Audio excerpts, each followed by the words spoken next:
Primoz, heck of a ride up there today, of having Vlasov up the road and there with Florian Lipovitz and the team working. Did it go as planned for you, and did you have the legs?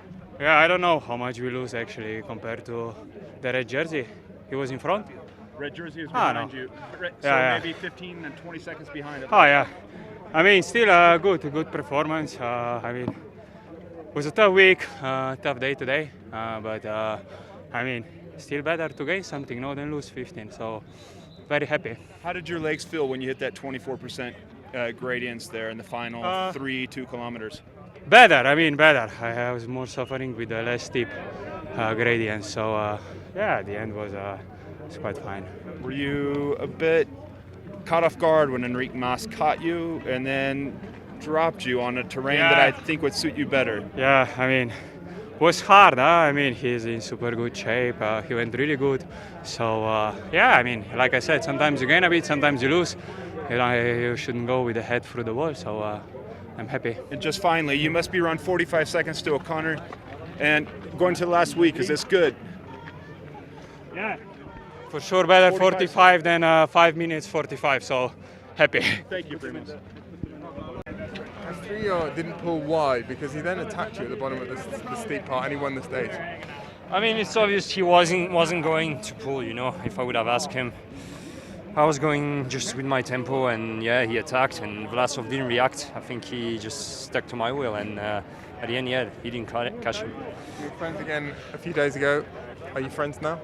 Yeah, I mean, it's racing. It was obviously really annoying to see him in my wheel, but yeah, it was obvious that he wasn't going to pull.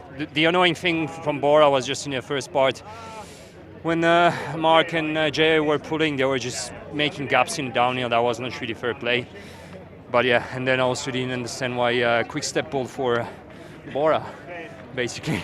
So yeah, I mean that's how it is. I mean, I gave it everything. No regrets. The team was amazing. So. Sorry if I missed the first part, but can you just explain the tactics between you three with Vlasov and Castrillo? There was no tactics. It was just me pulling into the line with my tempo. So yeah. Too generous were you? What I'm going to do, obviously I'm not going to pull, and I was trying to move up on GC at the same time, so I just had to do my pace and try to drop them, being the strongest, but yeah, it didn't happen. Did Castrillo surprise you? Yes, a little bit. I thought he was cooked. Like, his facial expression is, how to say it? It seems like he's always struggling, but yeah, he did a really strong attack. I couldn't react straight away. I thought maybe he's going to crack, but he didn't, so yeah. Congrats. It was close, but close on those gradients as far. You were there with the GC group, you were there with Rog, you were there with O'Connor. What was it like there on that climb?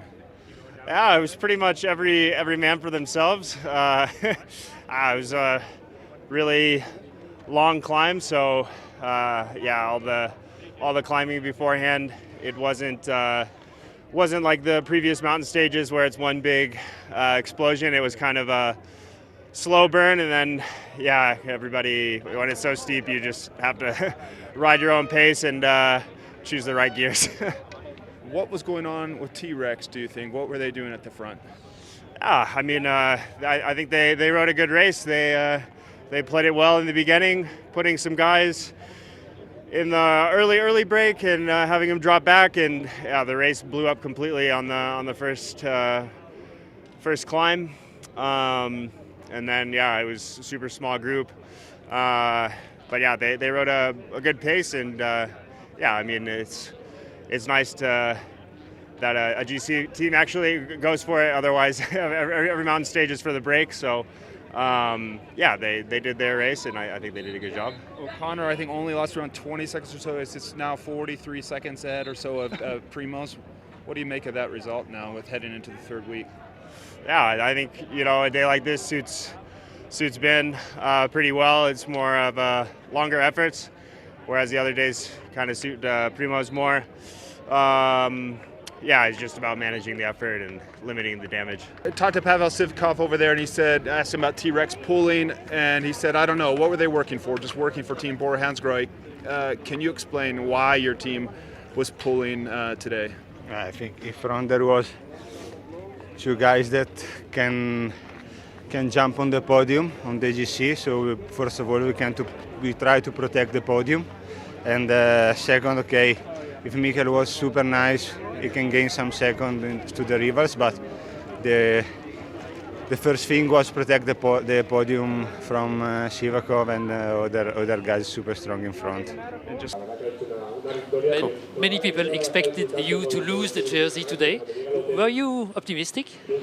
Yeah, I was optimistic today, but I guess I've proven those people wrong and thought I'd lose the jersey. I had a pretty good day. It was a bit of a shame I exploded a bit at the end, but that's got to be probably one of the most horrible endings to a climb I've ever done. It was really, it was disgusting. How did you deal with the attacks? I mean, there was kind of only one attack, and that was Primoz. Super impressive, and then yeah, very much a man against man climb. That one, you just felt like you were going nowhere, and you couldn't see anything with the fog as well. It was yeah, it was rough. 43 seconds lead remain. How good is that? Well, I'm still in the lead, so I'll take it, and I'm going to rest tomorrow, try and enjoy it if I can, and then tackle Lagos de Covadonga on Monday. And you beat a record. Phil Anderson led the Tour de France for 9 days.